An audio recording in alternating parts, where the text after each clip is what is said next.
But I saw nothing that indicated that Joe Kennedy was having any influence on policy.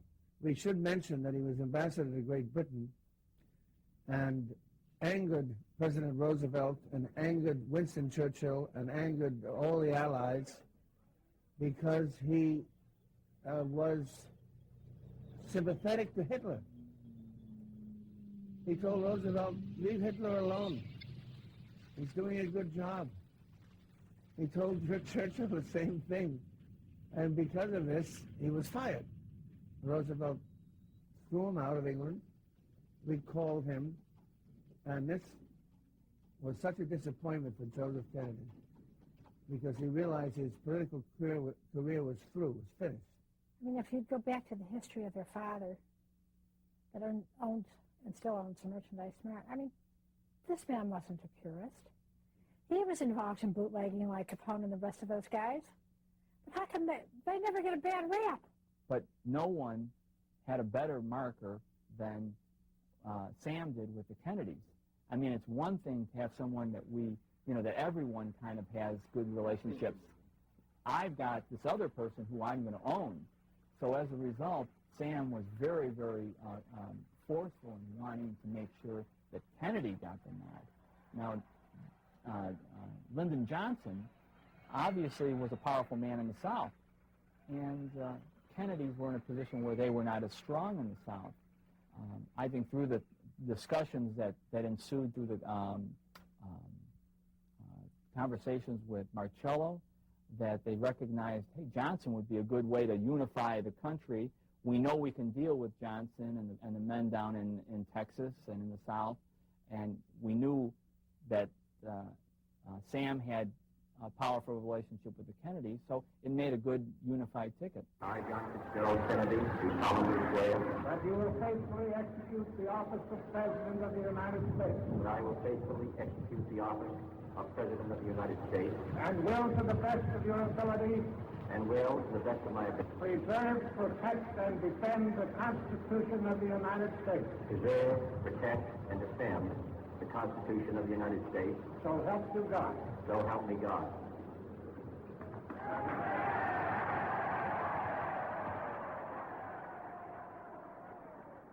And so, my fellow Americans, ask not what your country can do for you. Ask what you can do for your country.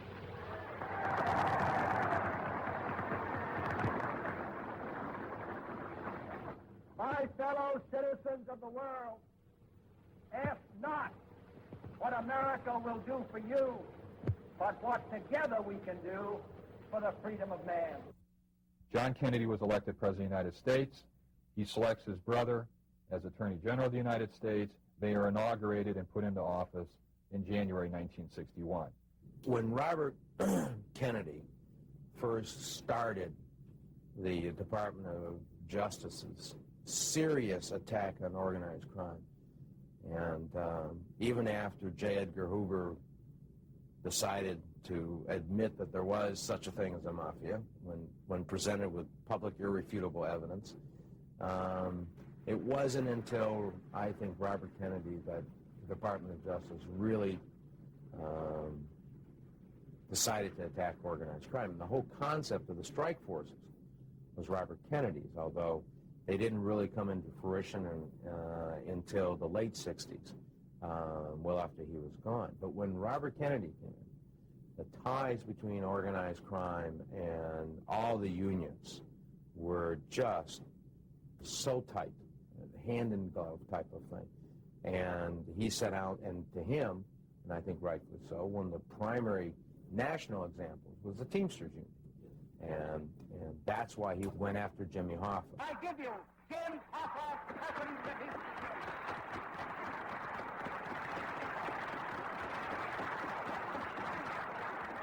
How long is organized labor going to sit idly by out of fear of a subpoena?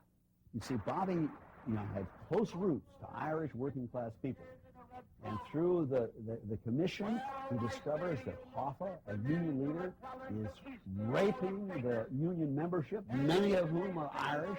He just was totally outraged. And he was going to get that guy, and and for the sake of the union members. Hoffa was sort of viewed in the mid-30s when he became active in union politics as being sort of a working-class hero, a champion of the rank and file. In 1940, 1941, the Teamsters Turf in Detroit was threatened by a rival union, the Congress of Industrial Organizations, which had sent some organizers into Detroit for the purposes of organizing workers. So as a consequence, Hoffa went to two mafia guys, Santo Perone and a guy by the name of Frank Coppola, and they then proceeded in what became a conspiracy with Hoffa, a conspiracy of evil, if you like.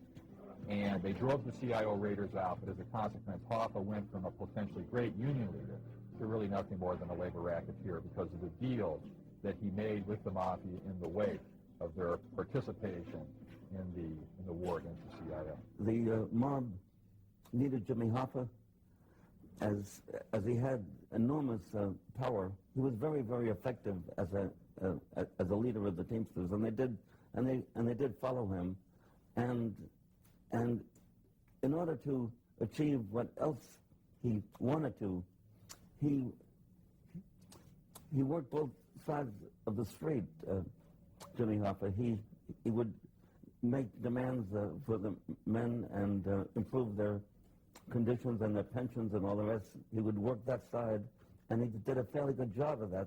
That's how he kept them with him, and so that after a while, I think Jimmy Hoffa and the mob, the line between them was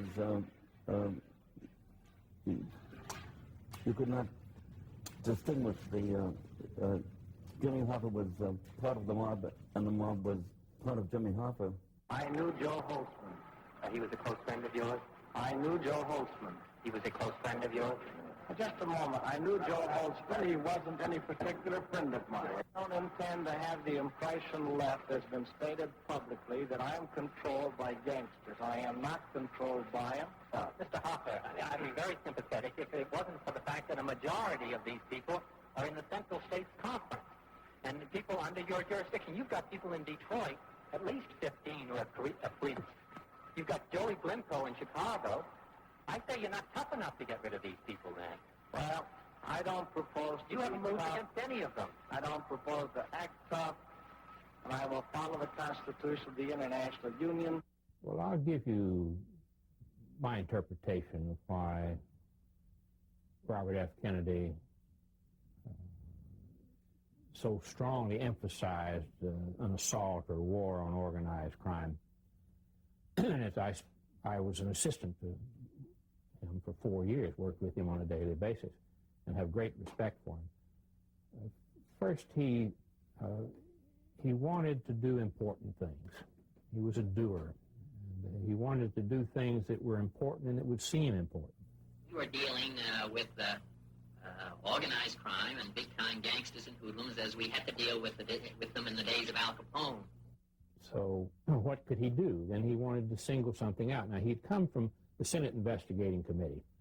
And in the Senate Investigating Committee, he had dealt with forms of corruption. The Teamsters Union back in Washington, Hoffa. Say that SOB, I'll break his back. Not concerning as far as I know of. Well, who did you make it about? I don't know. I may have been discussing somebody in the figure of speech. Well, who did you make the statement? Whose back were you going to break? I don't even remember it. Well, whose back were you going to break, Mr. Hoffa? They give his speech. I don't even know what I was talking about. I don't know what you're talking about. Hoffa remained in power until 1971, I guess. He had been sentenced to prison and entered Lewisburg Penitentiary on March 7th, 1967, in the wake of two convictions, one for jury tampering in Chattanooga in 1964, and that same year for pension fraud. He had been sentenced to 13 years in prison. He went to jail again in March of 1967. He received a commutation of his prison sentence from Richard Nixon in December of 1971.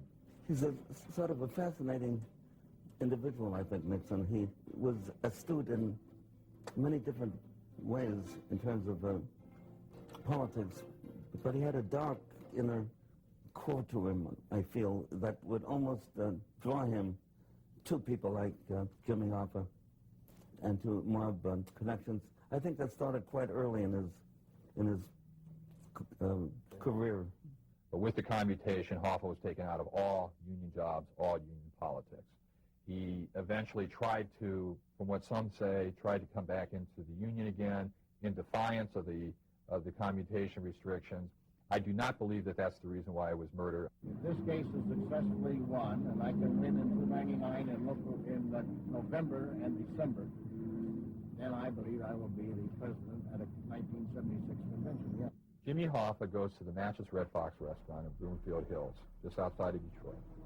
He's expecting to meet two mob guys, Anthony Provenzano, former capo in the Genovese crime family, former Teamsters vice president, international, and the head of Teamsters Local 560 in Union City, New Jersey.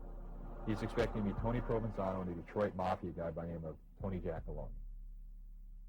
Hoffa shows up at the restaurant. Neither one of these two guys show up.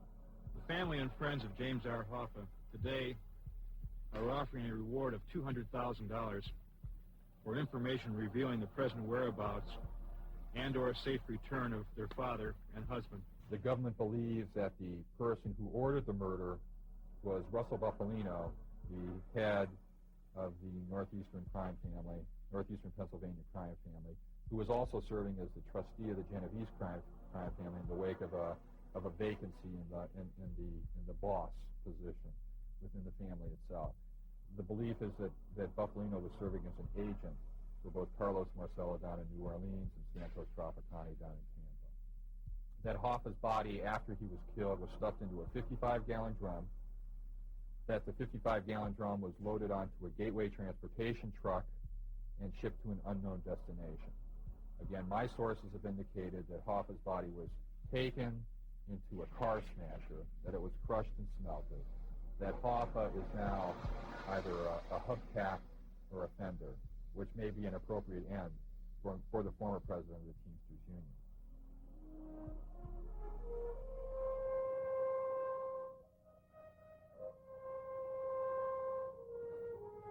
Every peer had a hiring boss, and the hiring bosses were appointed by the ILA, the International Longshoremen Association.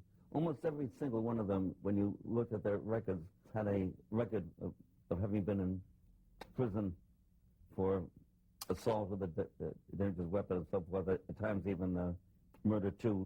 One example is that the kind of scene we had in the waterfront, where in the basement of the church, the anti-mob longshoreman element are listening and planning how to fight against the mob, and then as they come out, there are goons waiting for them with the lead pipes, beating them up very badly. That I took directly from life. That actually happened. We shot it in Hoboken for several different reasons. One was the pictorial background, but the other was that in Hoboken we could deal with the chief of police and have him assign his brother, who was a lieutenant on the police force, to set up a protection force for us. I got phone calls threatening me. It was Johnny Dio, who was Johnny Friendly in the movie. Johnny Dio, who worked with Jimmy Hoffa. In fact, they sort of apparently even planned it on the phone together, and that worried me. The Teamsters Union, and Hoffa in particular, would have extraordinary power to close down businesses, to stop businesses, to virtually render you unable to make a living if you oppose them. And then there might even be fears beyond that you'd be physically harmed. At that time, it had that kind of economic power and political power. A lot of people don't remember that in the mid-1960s, the political power of organized crime was so great that the Justice Department went into court to try to stop the publication of the book, the Valachi Papers, a book that has turned out to be absolutely accurate about the condition of organized crime at the time. But because of political influence on then President Johnson and on the Justice Department of that time, the Justice Department went into court to try to block the